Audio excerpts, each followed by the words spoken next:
ओम नमः शिवाय। हर हर महादेव। आप सुन रहे हैं पौराणिक अमृतवाणी द्वारा प्रसारित शिव महापुराण कथा। कथा को सुनने के लिए चैनल को लाइक शेयर एंड सब्सक्राइब करें। चलिए आगे की कथा प्रारंभ करते हैं। अथाष्टाविंशो अध्याय। पार्वती द्वारा परमेश्वर शिव की महत्ता प्रतिपादित करना और रोषपूर्वक जटाधारी ब्राह्मण को फटकारना। शिव का पार्वती के समक्ष प्रकट होना। पार्वती जी बोली, मैं तो यही समझती थी कि यह कोई अन्य ही आया है, किंतु अब मैंने सब कुछ जान लिया है। क्रोध तो बहुत आ रहा है, किंतु ब्रह्मचारी होने से तुम विशेष रूप से अवध्य हो। हे देव, आपने जो कहा मैंने जान लिया। वह सब मिथ्या है, इसके अतिरिक्त कुछ नहीं। यदि आप शिव जी को जानते होते तो ऐसी विरुद्ध बातें नहीं करते। महेश्वर जो इस प्रकार का वेश धारण करते हुए देखे जाते हैं, उसका यही कारण है कि वे लीला करने के लिए यही वैसा वेश धारण करते हैं। आप ब्रह्मचारी का रूप धारण कर मुझे छलना चाहते हैं, इसलिए कुतर्क से भरी हुई ऐसी बातें मुझसे कह रहे हैं। शंकर के स्वरूप को मैं विशेष रूप से जानती हूँ, इसलिए विचार कर यथार्थ रूप से शिव तत्व कहती हूँ। वस्तुतः वे निर्गुण ब्रह्म हैं और कारणवश सगुण हो जाते हैं। जो निर्गुण होकर माया से सगुण रूप धारण करता है, उसका जन्म किस प्रकार से संभव है। वे सदाशिव सदा सभी विद्याओं के अधिष्ठान हैं। उन पूर्ण परमात्मा को विद्या से क्या प्रयोजन। कल्प के आदि में उन्हीं सदाशिव ने सर्वप्रथम विष्णु को उच्छ्वास रूप से वेद प्रदान किए थे। उनके समान कौन परम प्रभु है जो सबका आदि कारण है। उसकी अवस्था का प्रमाण कौन कर सकता है। यह प्रकृति तो उन्हीं से उत्पन्न हुई है, फिर उनकी शक्ति का दूसरा क्या कारण हो सकता है। जो लोग प्रेम पूर्वक शक्ति के पति उन सदाशिव का भजन करते हैं, उनको शिवजी सदा ही अक्षय रूप तीनों शक्तियां क्रिया शक्ति, इच्छा शक्ति, ज्ञान शक्ति प्रदान करते हैं। जीव उन्हीं के भजन से निर्भय होकर मृत्यु को जीत लेता है, इसलिए त्रिलोकी में उनका मृत्युंजय नाम प्रसिद्ध है। उन्हीं के पक्ष में रहने से विष्णु ने विष्णुत्व प्राप्त किया है, ब्रह्मा ने ब्रह्मत्व प्राप्त किया है और देवताओं ने देवत्व प्राप्त किया है। देवताओं में प्रमुख इंद्र जब भगवान शिव के दर्शनार्थ जाते हैं, तब भगवान शिव के द्वारा जो द्वारपाल एवं भूत आदि हैं, सादर उनके दंडों में घिसा गया इंद्र का मुकुट सब प्रकार से उज्जवल हो उठता है। उनके विषय में बहुत बात करने से क्या, वे तो स्वयं प्रभु हैं। उन कल्याण स्वरूप शिव जी की सेवा करने से इस लोक में क्या सिद्ध नहीं हो जाता। उन देव के पास किस बात की कमी है जो वे सदाशिव मेरी इच्छा करें। जो 7 जन्मों का दरिद्र हो, वह भी यदि शंकर की सेवा करे तो उनकी इस सेवा से उसे लोक में स्थिर रहने वाली लक्ष्मी की प्राप्ति होती है। जिन्हें संतुष्ट करने के लिए 8 सिद्धियां सदा नीचे की ओर मुख किए, जिनके आगे सदा नृत्य करती रहती हैं, उनसे हित होना कहाँ दुर्लभ है। यद्यपि समस्त मंगल उन शिव जी की सेवा नहीं करते, अर्थात वे मंगल वेश धारण नहीं करते, तो भी उनके स्मरण मात्र से ही सभी का मंगल होता है। जिनकी पूजा के प्रभाव से निरंतर समस्त कामनाएं पूर्ण होती हैं और निर्विकार शंकर में विकार कहाँ से हो सकता है। जिसके मुख से शिव यह मंगल नाम निरंतर निकलता है, उस पुरुष के दर्शन मात्र से ही दूसरे प्राणी सदा पवित्र हो जाते हैं। हे ब्रह्मचारिण, जैसा आपने कहा है कि चिता की भस्म पवित्र होती है, तो देवगण उनके अंग में शोभित भस्म सिर पर नित्य क्यों धारण करते हैं। जो देव जगत का करता है, बढ़ता है तथा हटता है, गुणों से संयुक्त है, निर्गुण तथा शिव है, उससे कोई किस प्रकार जान सकता है। ब्रह्म स्वरूप परमात्मा शिव जी का रूप सदा निर्गुण है, अतः आपके सदृश्य शिवद्रोही उन्हें किस प्रकार जान सकते हैं। जो दुराचारी महापापी वेद एवं देवता से विमुख हैं, वे निर्गुण रूप वाले शिव के तत्व को नहीं जान सकते। जो पुरुष तत्व को ना जानकर शिव की निंदा करता है, उसका जन्म पर्यंत संचित किया हुआ पुण्य भस्म हो जाता है। आपने इस समय जो महातेजस्वी शिव की निंदा की है और मैंने आपकी जो पूजा की है, इसका पाप मुझे भी लग गया है। शिव जी की निंदा करने वाले को देखकर वस्त्रों सहित स्नान करना चाहिए और शिवद्रोही को देखते ही प्रायश्चित भी करना चाहिए। अरे दुष्ट, तुमने जो कहा है कि मैं शिव को जानता हूँ, तो मैं तो निश्चित रूप से सनातन शिव जी का कुछ भी ज्ञान नहीं है। वे रुद्र चाहे किसी भी स्वरूप वाले हों, रूपवान हो अथवा अरूपी हो, वे सज्जनों का प्रिय निर्विकारी प्रभु मेरे तो सर्वस्व हैं और मुझे अत्यंत प्रिय हैं। उन महात्मा सदाशिव की ब्रह्मा विष्णु भी किसी प्रकार समता नहीं कर सकते। फिर जो सर्वदा काल के अधीन अन्य देवता आदि हैं, वे किस प्रकार उनकी समता कर सकते हैं। इस प्रकार अपनी सत्य बुद्धि से विचार कर मैं उन शिव की प्राप्ति हेतु वन में आकर घोर तपस्या कर रही हूँ। वे ही परमेश्वर सर्वेश एवं भक्तवत्सल हैं। दीनों पर अनुग्रह करने वाले उन्हीं को प्राप्त करने की मेरी इच्छा है। हे मुने, ब्रह्मा जी बोले, हे मुने, इस प्रकार वे गिरिजा पुत्री मौन हो गई और निर्विकार चित्त से पुनः शिव जी का ध्यान करने लगी। तदनंतर वे ब्राह्मण पार्वती के इस वचन को सुनकर पुनः यूं ही कुछ कहने को उद्यत हुए। उसी समय शिव जी में मन लगाए हुए और शिव जी की निंदा से परामुख रहने वाली पार्वती अपनी विजया नामक सखी से शीघ्र पूर्वक कहने लगी।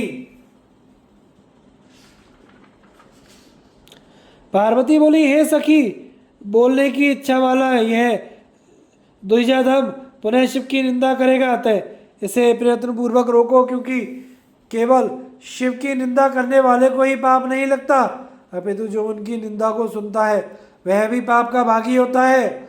शिव भक्तों को चाहिए कि वे शिव निंदक का वध कर दें। यदि वे ब्राह्मण हैं तो उसका त्याग कर दें और उस स्थान से अन्यत्र चले जाना चाहिए। यह दुष्ट पुनः शिव जी की निंदा करेगा। ब्राह्मण होने के कारण यह अवध्य है, अतः इसका त्याग कर अन्यत्र चलना चाहिए, जहाँ जाने पर यह पुनः दिखाई ना पड़े।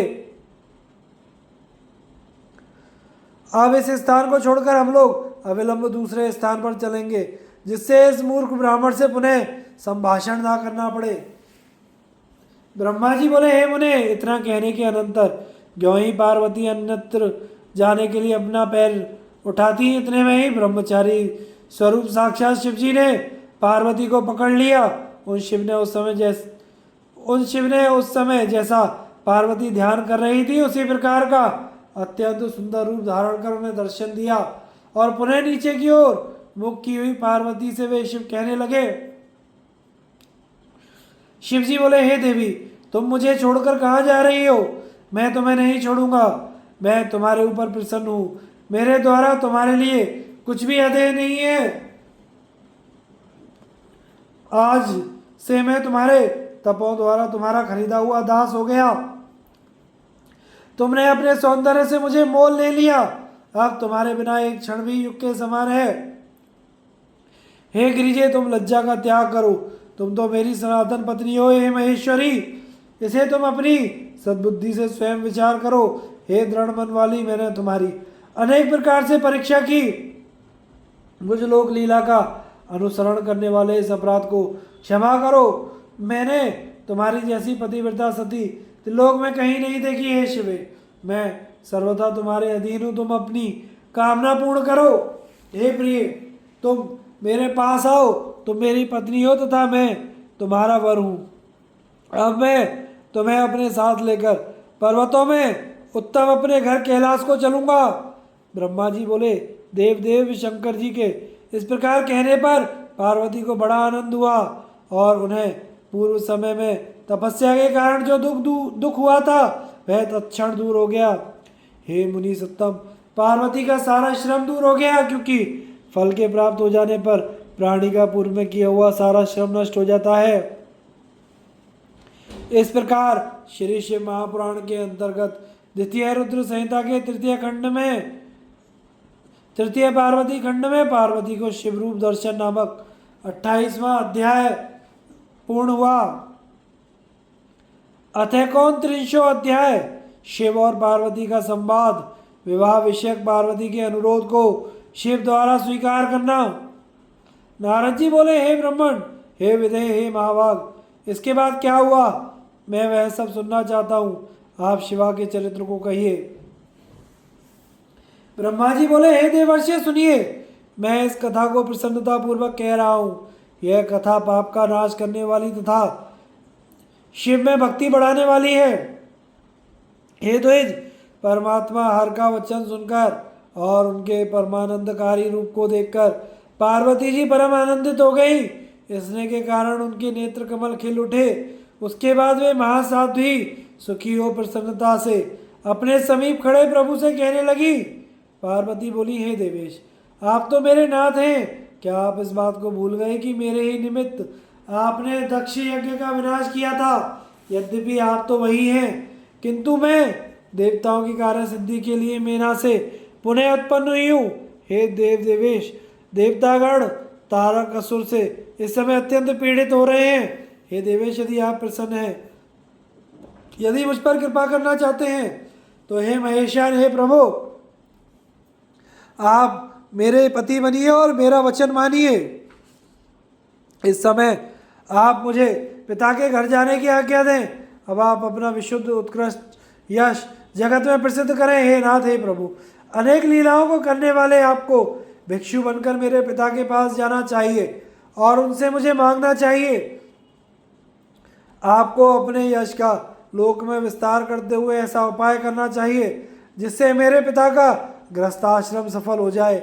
ऋषियों ने मेरे पिता को समझा दिया, इसलिए वे बंधुजनों एवं परिवार से युक्त मेरे पिता आपकी बात निस्संदेह मान जाएंगे। पूर्व समय में जब मैं दक्ष की कन्या थी, उस समय भी मेरे पिता ने मुझे आपको दिया था, किंतु उस समय आपने यथोक्त विधि से मुझसे विवाह नहीं किया था। उस समय मेरे पिता दक्ष ने विधि पूर्वक ग्रहों का पूजन नहीं किया था। उन ग्रहों के कारण ही विवाह में विघ्न हुआ।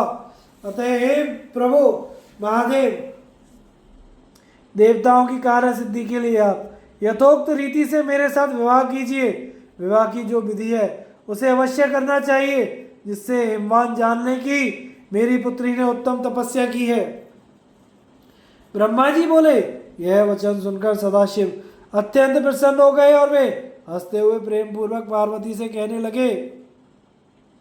शिव जी बोले, हे देवी, हे महेशानी, मेरी उत्तम बात सुनो, जिससे विवाह में किसी प्रकार की बाधा ना हो, वैसा उचित मंगल कार्य करो। हे भामिनी, इस जगत में ब्रह्मा आदि से लेकर जितने स्थावर और जंगम पदार्थ दिखाई पड़ते हैं, उन्हें अनित्य और नश्वर समझो। यह एक निर्गुण ब्रह्म ही सगुण रूप धारण कर अनेक रूप में परिवर्तित हो गया है।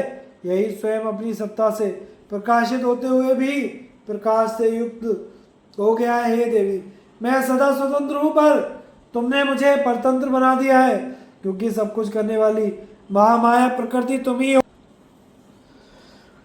यह संपूर्ण जगत माया के द्वारा रचित है और सर्वात्मा परमात्मा ने अपनी श्रेष्ठ बुद्धि के द्वारा इसे धारण कर रखा है।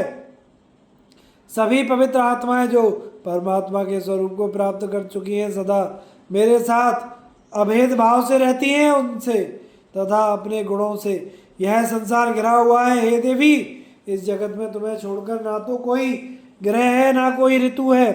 हे वरवर्णिनी, तुम शिव के लिए ग्रहों की बात क्यों करती हो?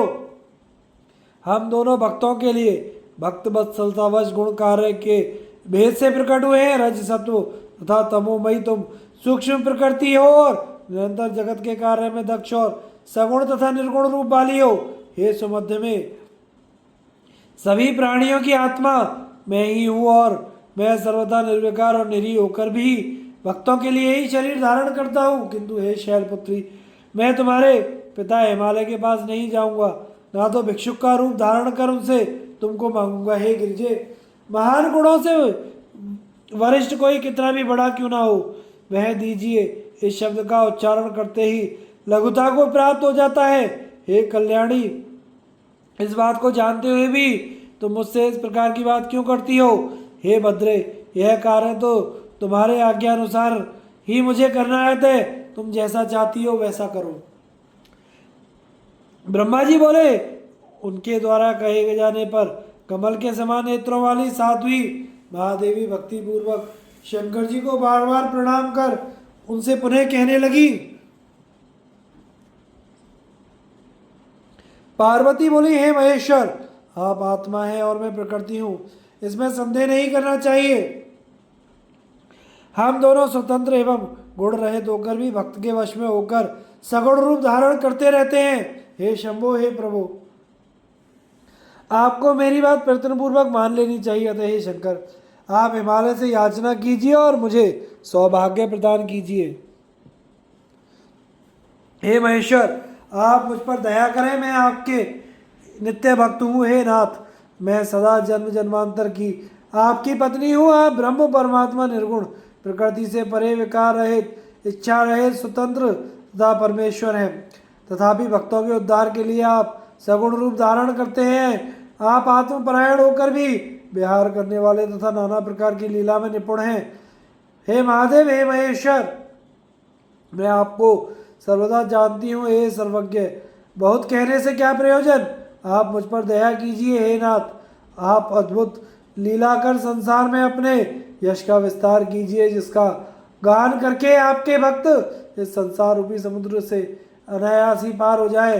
ब्रह्मा जी बोले, इस प्रकार कहकर गिरिजा शंकर जी को बारंबार हाथ जोड़कर सिर झुकाकर प्रणाम करके मौन हो गई। पार्वती ने जब इस प्रकार कहा तब लोक विडंबना के निमित्त शंकर जी ने हंसते हुए प्रसन्न होकर कहा, ऐसा ही होगा। उसके बाद वे शंभु प्रसन्न हो अंतर ध्यान हो गए और काली के विरह से आकृष्ट चित्त वाले वे कैलाश को चले गए। वहां जाकर उन महेश्वर ने परमानंद में निमग्न यह सारा वृत्तांत नंदीश्वर आदि गणों को बताया। इस वृत्तांत को सुनकर वे संपूर्ण भैरवादि गण बहुत सुखी हुए और महान उत्सव करने लगे। हे नारद, उस समय वहां महामंगल होने लगा, सबका दुख दूर हो गया और रुद्र को भी परम प्रसन्नता हुई। इस प्रकार श्री शिव महापुराण के अंतर्गत द्वितीय रुद्र संहिता के तृतीय पार्वती खंड में शिवाशिव संवाद वर्णन नामक 29वां अध्याय पूर्ण हुआ। अथ 30वां अध्याय पार्वती के पिता के घर में आने पर महामहोत्सव का होना, महादेव जी का नट रूप धारण कर वहां उपस्थित होना तथा अनेक लीलाएं दिखाना, शिव द्वारा पार्वती की याचना किंतु माता पिता के द्वारा मना करने पर अंतर ध्यान हो जाना। नारद जी बोले, हे विदे, हे तात, हे महाभाग परमात्मा के ज्ञाता, आप धन्य हैं, आपकी कृपा से मैंने यह अद्भुत कथा सुनी। जब शिव जी कैलाश चले गए तब सर्वमंगला पार्वती ने क्या किया, वे पुनः कहाँ गई। हे महामते, मुझसे कहिए। ब्रह्मा जी बोले, हे तात, हर के अपने स्थान पर चले जाने के बाद जो कुछ हुआ उसे प्रेम पूर्वक सुनो। मैं शिव जी का स्मरण करके उसे कह रहा हूँ। पार्वती अपना रूप सार्थक कर महादेव शब्द का उच्चारण करती हुई पिता के घर अपनी सखियों के साथ गई। पार्वती के आगमन का समाचार सुनते ही मेना तथा हिमालय दिव्य विमान पर चढ़कर हर्ष से विफल हो उनकी आगवानी के लिए चले। उस समय पुरोहित, पुरवासी, अनेक सखियां तथा अन्य दूसरे सब संबंधी आए। मेहराक आदि सभी भाई महाप्रसन्न हो जय शब्द का उच्चारण करने लगे। चंदन, अगरू, कस्तूरी फल तथा वृक्ष की शाखाओं से युक्त राजमार्ग को अपूर्व सजावट से संपन्न कर स्थान स्थान पर मंगल घट स्थापित कराया गया। सारा राजमार्ग पुरोहित, ब्राह्मण, ब्रह्मवेत्ताओं, मुनियों, नर्तकियों एवं बड़े बड़े गजेंद्रों से खचाखच भर गया। जगह जगह पर केले के खंभे लगाए गए। चारों ओर पति पुत्रवती स्त्रियां हाथ में दीपक लिए हुए खड़ी हो गईं। ब्राह्मणों का समूह मंगल पाठ पूर्वक वेदों का उद्घोष कर रहा था। अनेक प्रकार के वाद्य तथा शंख की ध्वनि हो रही थी। इसी बीच दुर्गा देवी अपने नगर के समीप आई और प्रवेश करते ही उन्होंने सर्वप्रथम अपने माता पिता का पुनः दर्शन किया। उन काली को देखकर माता पिता हर्ष से विह्वल हो प्रसन्नता से दौड़ पर पड़े। पुनः पार्वती ने भी उनको देखकर सखियों सहित उन्हें प्रणाम किया। माता पिता ने आशीर्वाद देकर काली को अपने गोद में ले लिया और हे वत्से इस प्रकार उच्चारण कर स्नेह से विफल और रोने लगे।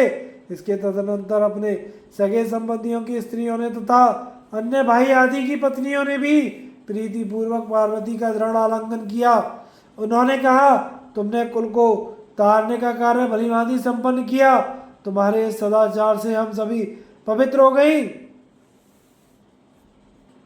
इस प्रकार गिरिजा की प्रशंसा कर सभी लोगों ने उन्हें प्रणाम किया और चंदन तथा उत्तम पुष्पों के द्वारा प्रसन्नता से उनका पूजन करने लगे। उसी समय विमानों में बैठे हुए देवगण भी आकाश से फूलों की वर्षा करने लगे और पार्वती को नमस्कार कर स्तोत्रों से उनकी स्तुति करने लगे। उसके बाद ब्राह्मण आदि प्रसन्नता पूर्वक अनेक प्रकार की शोभा से सुसज्जित रथ में पार्वती को बैठाकर नगर में ले गए और ब्राह्मण पुरोहित स्त्रियों तथा सखियों ने बड़े प्रेम के साथ आदर पूर्वक उनको घर में प्रवेश कराया।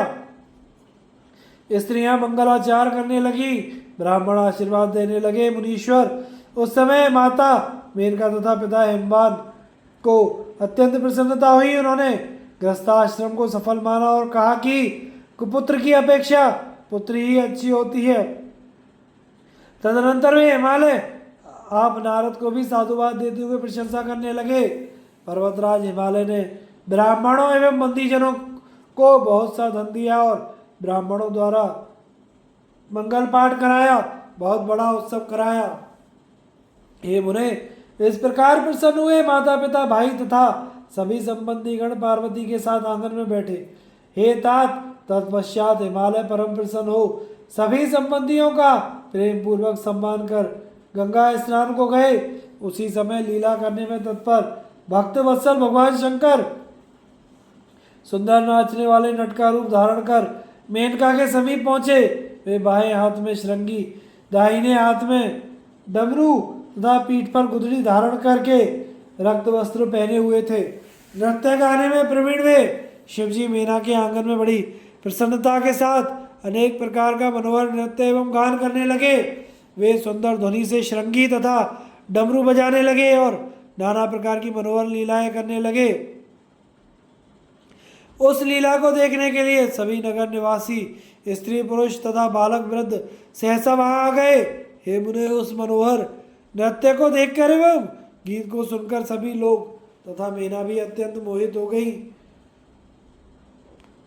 त्रिशूल आदि चिन्ह से युक्त एवं अत्यंत मनोहर रूप धारण करने वाले उस नट को देखकर पार्वती भी उन्हें हृदय से शंकर जानकर मूर्छित हो गई। विभूति से विभूषित होने के कारण अत्यंत मनोहर अस्थिमाला से समन्वित त्रिलोचन दैदीप्यमान मुख मंडल वाले नाक को यज्ञोपवी धारण किए हुए गौरवर्ण दीनबंधु दया सागर सर्वथा मनोहर और वर मांगो, इस प्रकार कहते हुए उन हृदयस्थ महेश्वर को देखकर पार्वती ने उन्हें प्रणाम किया और मन में वर मांगा कि आप ही हमारे पति हो। इस प्रकार हृदय से पार्वती को प्रीति पूर्वक वर देकर शिवजी अंतर ध्यान होकर पुनः भिक्षुक का रूप धारण कर नृत्य करने लगे। तब उस नृत्य से प्रसन्न होकर मीना ने सोने के पात्र में बहुत सारे रत्न रखकर बड़े प्रेम से उस भिक्षुक को देने गई, किंतु भिक्षुक ने उन्हें स्वीकार नहीं किया। उन्होंने भिक्षा में शिवा को मांगा तथा पुनः नृत्य गान करने लगे। मीना भिक्षुक के वचन सुनकर विस्मित हो क्रोध से भर गई। वे भिक्षुक की भर्त्सना करने लगी और उन्होंने उसे बाहर निकालने की इच्छा की। उसी समय हिमालय भी गंगा जी से आ गए। उन्होंने नर की आकृति वाले भिक्षुक को आंगन में स्थित देखा। मीना द्वारा सभी बातों को जानकर हिमालय को बड़ा क्रोध आया। उन्होंने भिक्षुक को घर से बाहर निकालने के लिए अपने सेवकों को आज्ञा दी, किंतु हे मुनि सत्तम, प्रलयाग्नि के समान जलते हुए तेज से अत्यंत दुस्सह उस भिक्षुक को बाहर निकालने में कोई भी समर्थ नहीं हुआ। हे तात, उस समय अनेक लीलाओं में प्रवीण उस भिक्षुक ने पर्वतराज हिमालय को अपना अनंत प्रभाव दिखाया। हिमालय ने देखा कि वह भिक्षुक तक्षण क्रीट कुंडल पीतांबर और चतुर्भुज रूप धारण करके विष्णु के स्वरूप में हो गया है। विष्णु पूजा के लिए उन्होंने जो जो पुष्पादि अर्पण किए थे वे सभी पूजोपहार की सामग्री विष्णु रूपधारी भिक्षुक के सिर एवं गले में पड़ी हुई देखी। तत्पश्चात गिरिराज ने देखा कि उस भिक्षुक ने रक्तवर्ण होकर वेदों के सूक्तों को उच्चारण करते हुए चतुर्भुज जगत सृष्टा ब्रह्मा का रूप धारण कर लिया। उन्हें गिरीश्वर ने एक क्षण बाद देखा कि यह जगत चक्षु सूर्य के रूप में परिवर्तित हो गया। इस प्रकार उन्होंने क्षण क्षण में रूप बदलकर कौतुक करते हुए उस भिक्षुक को देखा। हे तात, तत्पश्चात हिमालय ने देखा कि वह भिक्षुक अद्भुत रूप धारण किए हुए हो गया है, जो पार्वती सहित परम मनोहर अपने देश से प्रकाशित हो रहा है। तदनंतर उन्होंने निराकार निरंजन निरुपाधि निरी परम अद्भुत तेजस रूप में परिवर्तित होते हुए उस भिक्षुक को देखा। इस प्रकार जब हिमालय ने भिक्षुक के अनेक विस्मयकारक रूप देखे तब वे आनंद युक्त हो आश्चर्य में पड़ गए। उसके बाद पुनः भिक्षुक रूपधारी उन सृष्टिकर्ता शिव जी ने हिमालय से दुर्गा की याचना की और कुछ नहीं मांगा, किंतु शिव माया से मोहित होने के कारण हिमालय ने उसे स्वीकार नहीं किया। भिक्षुक ने भी और कुछ ग्रहण नहीं किया और वहीं अंतर ध्यान हो गया। तब मैना और शैलराज को ज्ञान हुआ कि प्रभु शंकर हम दोनों को वंचित कर अपने स्थान को चले गए। इस बात को विचार करके उन दोनों को दिव्य सर्वानंद प्रियादायिनी तथा परम मोक्ष देने वाली परा भक्ति शिव जी में उत्पन्न हो गई। इस प्रकार शिव महापुराण के अंतर्गत द्वितीय रुद्र संहिता के तृतीय पार्वती खंड में पार्वती प्रत्यागमन महोत्सव वर्णन नामक 30वां अध्याय पूर्ण हुआ। आगे की कथा का प्रसारण हम अगले भाग में करेंगे। कथा को सुनते रहिए। चैनल को लाइक शेयर एंड सब्सक्राइब कीजिए। हर हर महादेव।